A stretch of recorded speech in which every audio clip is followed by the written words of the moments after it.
Em nome do Pai, do Filho e do Espírito Santo. Amém. Louvado seja nosso Senhor Jesus Cristo, para sempre seja louvado. Nós estamos no capítulo 7º do Evangelho segundo São Mateus. E antes de mais nada, eu queria ressaltar que o capítulo 7º é a terceira e a última parte do Sermão da Montanha. E neste capítulo, Jesus aprofunda certos temas que eu entendo que são como luzes a guiar os seus seguidores pelas estradas da vida. São luzes, pontos, focos. Não são receitas na linha da autoajuda, mas são pontos de reflexão. Quer dizer, Jesus ele não oferece receita. Jesus oferece pontos, temas para uma reflexão. Ele é mestre. São orientações que levam a uma profundidade de vida cada vez maior. Lembrando que o cristão não é chamado a ser cristão para ter uma vida medíocre. O que é uma vida medíocre? Uma vida na média, uma vida seguindo a maioria. O que Cristo quer de nós é que vivamos uma vida plena. Não é uma vida medíocre, é uma vida plena. Podemos então dividir esse capítulo 7 em duas partes. A primeira, que eu chamo de a fraternidade verdadeira, que está no capítulo 7, versículos de 1 a 12, e a segunda, que eu chamo de escolha certa, que é 7, de 13 a 27, além, evidentemente, da conclusão. Essa primeira parte do capítulo 7, que eu chamo de fraternidade verdadeira, temos o seguinte tema. Primeiro, não julgar as pessoas. Vamos observar a fala de Jesus na edição da Ave Maria. Não julgueis e não sereis julgados, porque do mesmo modo que julgardes, sereis também vós julgados. E com a medida com que tiverdes medido, também vós sereis medidos. Por que olhas a palha que está no olho do teu irmão, e não vês a trave que está no teu? Como ousas dizer a teu irmão: deixa-me tirar a palha do teu olho, quando tens uma trave no teu? Hipócrita, tira primeiro a trave do teu olho, e assim verás para tirar a palha do olho do teu irmão. 7, de 1 a 5. Jesus, ele pede que evitemos julgar os outros. E pede isso por 3 motivos. Primeiro, porque seremos julgados pelo mesmo critério. Por isso que ele fala, do mesmo modo que julgardes, também sereis julgados. Então, não vamos nos esquecer, seremos julgados pelo mesmo critério com que julgamos os outros.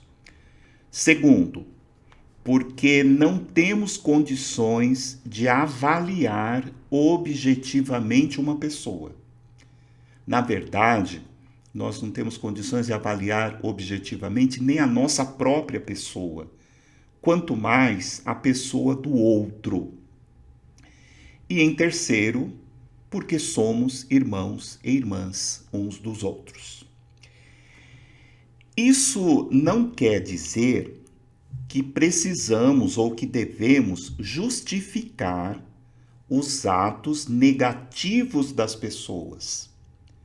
Nós temos, inclusive, o direito e a obrigação de nos proteger das suas consequências.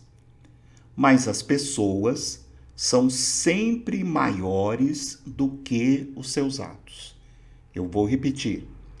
Toda pessoa é sempre maior do que os seus atos.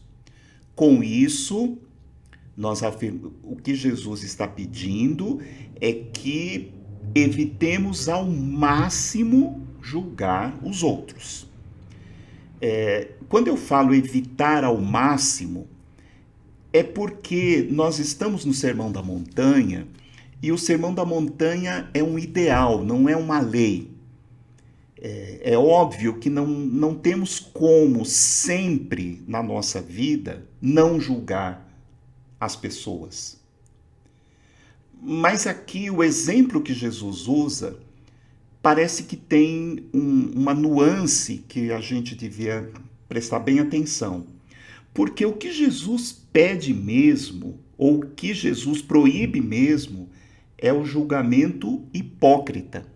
O que é o julgamento hipócrita? É o julgamento daquele que tem uma trave, uma viga no olho, uma viga imensa, e que fica pedindo para tirar o cisco do olho do outro.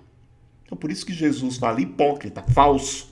Tira primeiro a viga do teu olho e assim é que você pode ver para tirar a palha do olho do teu irmão.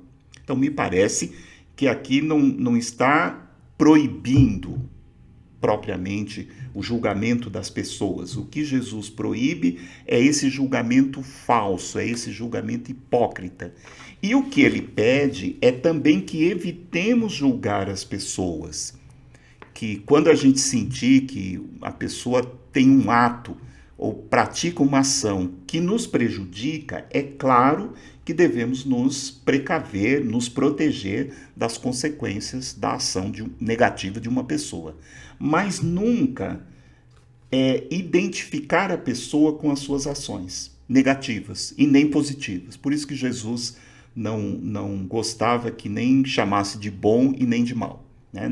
Na realidade, na visão cristã da vida, não existem pessoas boas, ou seja, a não ser o Pai do céu, né?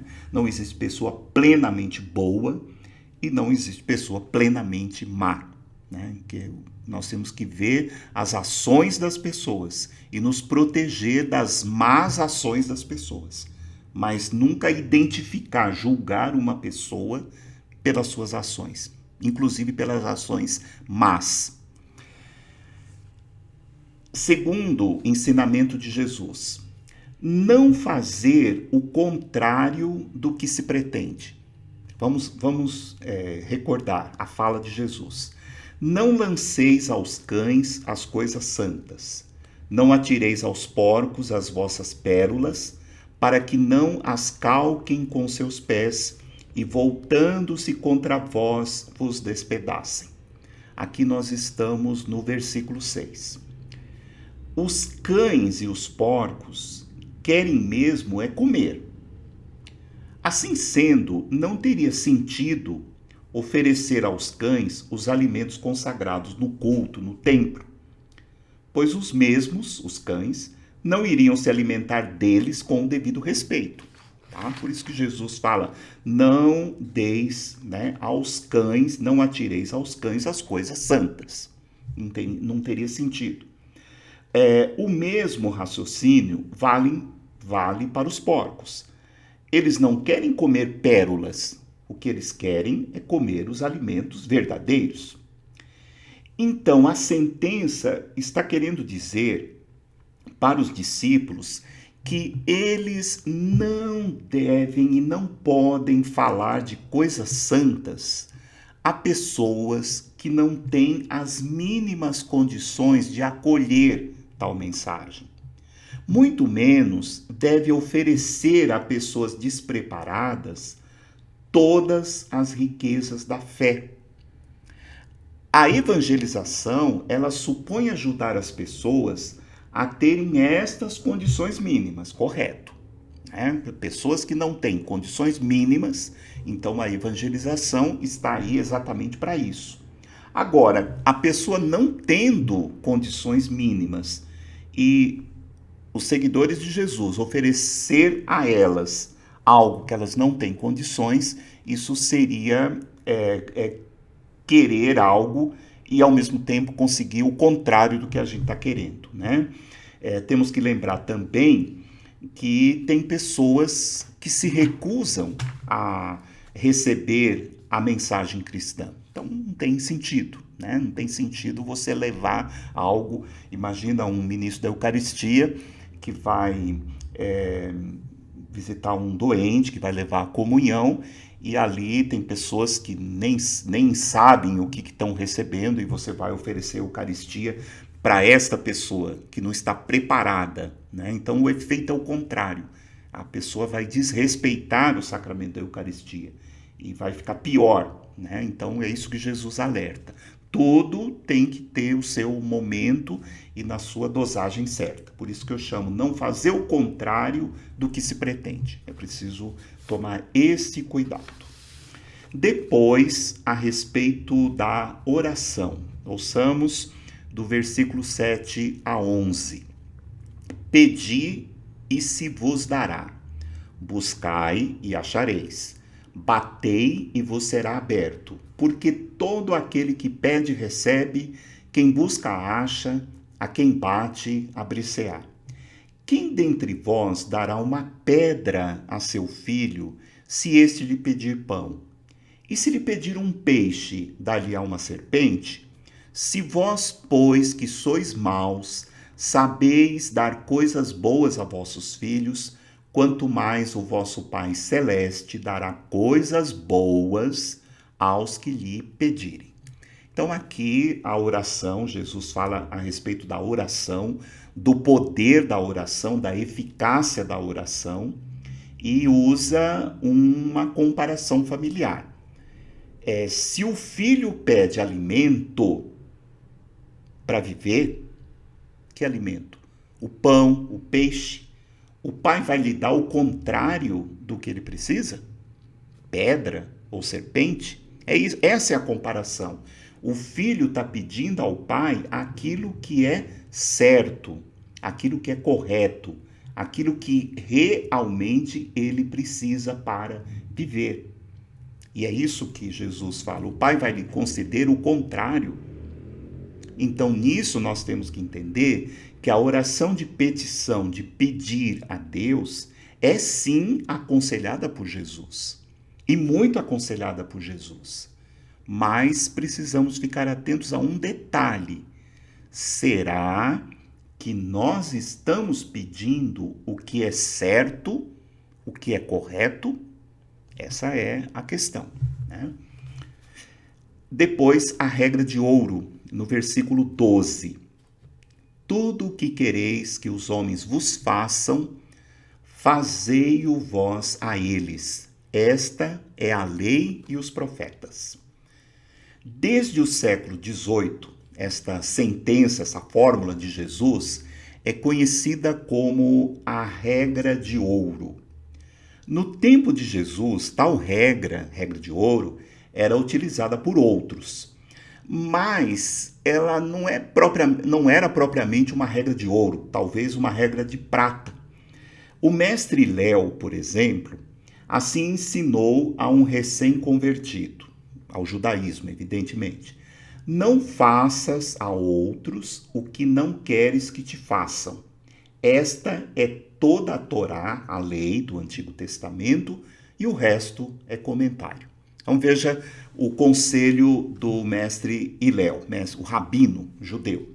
Ele vai dizer assim: não faças a outros o que não queres que te façam. Prestou atenção que é negativo? Não faça o que não quer que te faça. Jesus, ele faz o contrário, ele inverte essa regra. Ele troca o sentido negativo para o positivo. O que queremos que nos façam, nós devemos primeiro fazer aos outros. A fórmula negativa, ela gera aquilo que se chama a ética da reciprocidade, ou o mal que não deve ser feito, né? A fórmula de Jesus é positiva, gera a ética da solidariedade, o bem que deve ser feito. Muito interessante essa inversão que Jesus faz, não é? Não, o critério não é o negativo, eu não devo fazer a outras pessoas aquilo que eu não quero que façam a mim. O que Jesus pede é algo positivo, que eu devo fazer aquilo que eu quero que faça a mim. Depois chegamos à nossa segunda parte do capítulo 7, que eu estou chamando de a escolha certa. Primeiro, mais fácil ou melhor? É a porta estreita, versículo 13 a 14. Entrai pela porta estreita, porque larga é a porta e espaçoso o caminho que conduz à perdição, e numerosos são os que por aí entram. Estreita, porém, é a porta e apertado o caminho da vida, e raros são os que o encontram. Nesse versículo, nós já temos claro aquilo que eu afirmava no início, que a proposta de Jesus para nós cristãos é uma proposta máxima. Precisamos entender isso. Jesus quer que sejamos cristãos o máximo que nós pudermos ser. Cristão do máximo possível, né? É por isso que a proposta de Jesus é uma proposta não de mediocridade, não de maioria, não de viver na mediocridade, fazer o que faz a média das pessoas, ou fazer o que faz a maioria das pessoas, mas fazer tudo o que for necessário para podermos estar no caminho da vida. Então, Jesus, ele alerta contra a chamada lei do menor esforço. Tá? O que é a lei do menor esforço? É uma tendência humana de, diante de alternativas, sempre escolher aquela que é mais fácil. Tá? Então, existe uma tendência, chamada lei do menor esforço. O mestre pede que prestemos atenção na alternativa mais difícil, pois na maioria das vezes ela é a alternativa melhor. A porta estreita, ela representa o caminho mais difícil, a opção mais difícil, porque ela é apertada, porque é mais difícil de passar por ela.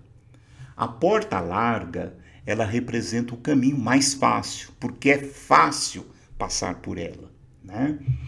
Então, quem quer ser discípulo de Jesus tem que ter a coragem de escolher o caminho mais difícil, o caminho escolhido por uma minoria, mas é o caminho da vida. Então, diante de alternativas, nós não temos que perguntar o que é mais fácil, porque nós não estamos na lógica da lei do menor esforço. Nós temos que perguntar o que é melhor, não o que é mais fácil, o que é melhor. Qual é a alternativa melhor? É por isso que Jesus nos prepara para o fato de que ser cristão, que é um cristão verdadeiro, significa você buscar ser o máximo possível. E ser o máximo possível significa que você não vai estar com a maioria, você vai estar provavelmente com a minoria. Depois, os frutos revelam a qualidade da árvore. Versículo 15 a 20. Guardai-vos dos falsos profetas, eles vêm a vós disfarçados de ovelhas, mas por dentro são lobos arrebatadores. Pelos seus frutos os conhecereis. Colhem-se porventura uvas dos espinhos e figos dos abrolhos?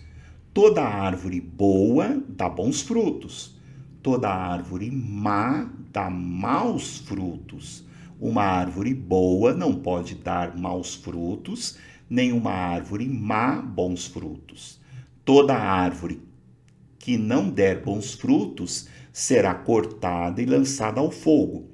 Pelos seus frutos os conhecereis. Refletindo, os falsos profetas aparentam ser quem não são.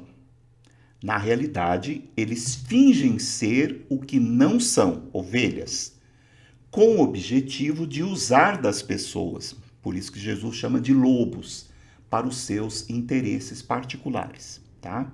É preciso olhar não as aparências, mas o ser da pessoa, o ser, né?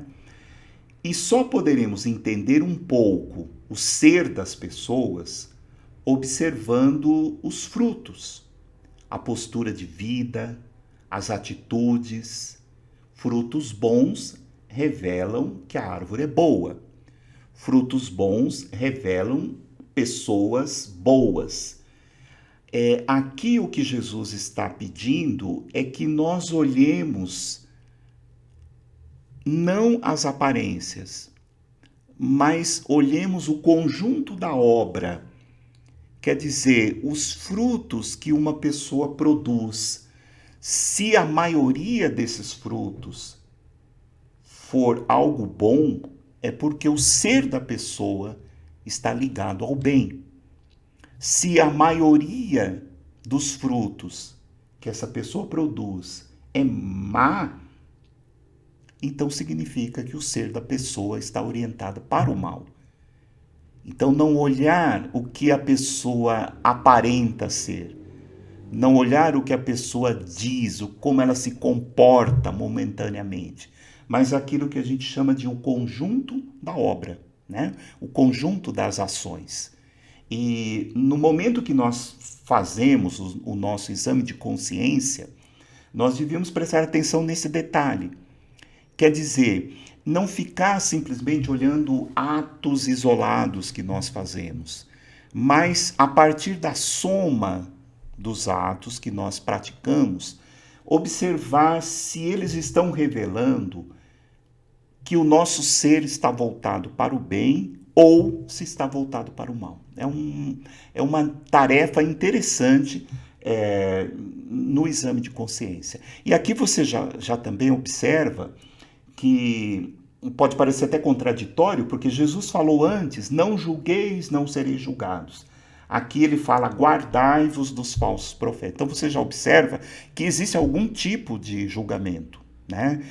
A vida, em alguma situação, vai nos impor certos julgamentos. E a gente não tem outro jeito, sobretudo quando estivermos diante de pessoas fazendo papel de ovelhas, né? Precisamos ver se de fato são ovelhas ou são lobos disfarçados de ovelhas. O que realmente agrada a Deus? 21 a 23. Nem todo aquele que me diz Senhor, Senhor, entrará no reino dos céus, mas sim aquele que faz a vontade do meu Pai que está nos céus. Muitos me dirão naquele dia, Senhor, Senhor, não pregamos nós em vosso nome, e não foi em vosso nome que expulsamos os demônios e fizemos muitos milagres? E, no entanto, eu lhes direi, nunca vos conheci, retirai-vos de mim, operários maus. Dizer Senhor, Senhor é uma ação tipicamente religiosa. É um ato de louvor. Senhor, Senhor, meu Deus, meu Jesus, meu Jesus. Pregar em nome de Jesus, expulsar demônios, fazer milagres, são também ações religiosas. São boas ações. Mas em si mesmas, elas não garantem que estamos vivendo sob o dinamismo do reino. Tá? Não garantem que Deus está agindo em nós ou através de nós. O que nos torna parte do reino é a sintonia com o querer de Deus, com a sua vontade. Deus só pode agir, olha só o plano de Deus. Deus só pode agir através de nós se estivermos disponíveis à sua vontade, se autorizarmos a ação de Deus em nós. Isso significa que a nossa vontade, ela deve estar orientada para a vontade divina. Ela deve estar em sintonia com a vontade divina. Por isso que Jesus está dizendo, não é uma questão de palavras diante de Deus, é uma questão de deixar que Deus possa agir através de cada um de nós. O alicerce de uma vida com sentido, 24 a 27. Aquele, pois, que ouve estas minhas palavras e as põe em prática, é semelhante a um homem prudente que edificou a sua casa sobre a rocha. Caiu a chuva, vieram as enchentes, sopraram os ventos e investiram contra aquela casa. Ela, porém, não caiu, porque estava edificada na rocha. Mas aquele que ouve as minhas palavras e não as põe em prática é semelhante a um homem insensato que construiu a sua casa na areia. Caiu a chuva, vieram as enchentes, sopraram os ventos e investiram contra aquela casa. Ela caiu e foi grande a sua ruína. A parábola da casa construída sobre a rocha, ela vem para nos ensinar a construir corretamente a nossa vida. Existe uma frase do filósofo Ortega y Gasset que ele diz assim: a vida é dada, mas não é dada pronta. Eu vou repetir. A vida é dada, mas não é dada pronta. A pergunta que devemos sempre fazer é a seguinte: se nós temos que construir a nossa vida, a nossa história, os nossos caminhos, precisamos nos perguntar: a nossa vida, ela tem alicerce, profundidade, ou ela é sem alicerce, é uma vida superficial? Ouvir e pôr em prática. Jesus não fala ouvir a minha palavra, ele fala quem ouve e põe em prática. Existem duas partes. O difícil mesmo está na ação. Por isso que ele usa a comparação da casa construída sobre rocha. Porque no tempo de Jesus, construir uma casa sobre rocha implica um árduo trabalho de cavar a terra até encontrar uma rocha firme para ser o alicerce em que a casa será construída. Construir sobre rocha implica um trabalho árduo, cansativo, muito suor, muito empenho. Já construir sobre solo plano e arenoso é bastante fácil e não exige quase esforço nenhum. Tá? Então o problema aí não é se vai ter muito trabalho ou vai ter pouco trabalho. O problema é que todos nós vamos enfrentar dificuldades e provações na vida.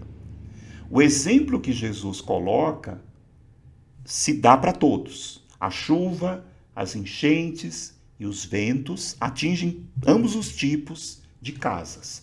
Mas a construída sobre rocha permanece em pé. Tá? Então, o que quer dizer isso? Que provações todos nós teremos que enfrentar.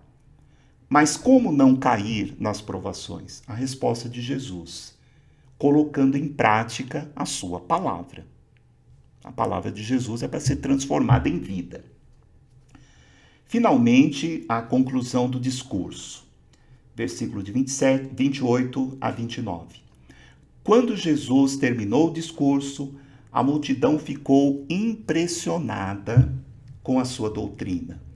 Com efeito, ele ensinava como quem tinha autoridade e não como os seus escribas. Quando Jesus terminou o discurso, então estamos no final do primeiro livrinho. Jesus ensinava de uma maneira clara, amorosa, desafiadora e coerente. É um verdadeiro mestre, pois indica e convoca um novo caminho de vida, uma nova maneira de viver.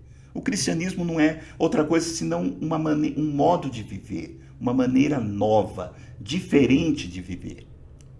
E Jesus ensinava com autoridade, exousia em grego, a palavra autoridade. Mas a autoridade de Jesus brotava da qualidade de suas palavras e da sua própria vida, da coerência da sua vida. Os escribas eram os especialistas da lei. Eles tinham uma autoridade legal, eles eram instituídos diante do povo para interpretar a lei e indicar a melhor maneira de a colocar em prática. Podemos dizer que Jesus tinha autoridade moral para falar do jeito que falava. A autoridade dos escribas, uma autoridade legal, eles eram instituídos. Só que a pergunta que se faz é o seguinte: de que jeito eles interpretavam a lei? Para que tipo de interesse eles interpretavam a lei? Qual era o propósito da interpretação da lei por eles? Por isso que a multidão dizia: Jesus ensina como quem tem autoridade, que é uma autoridade moral, que vem da qualidade do ensinamento e que vem, sobretudo, da coerência de vida. Amém? Em nome do Pai, do Filho e do Espírito Santo. Amém.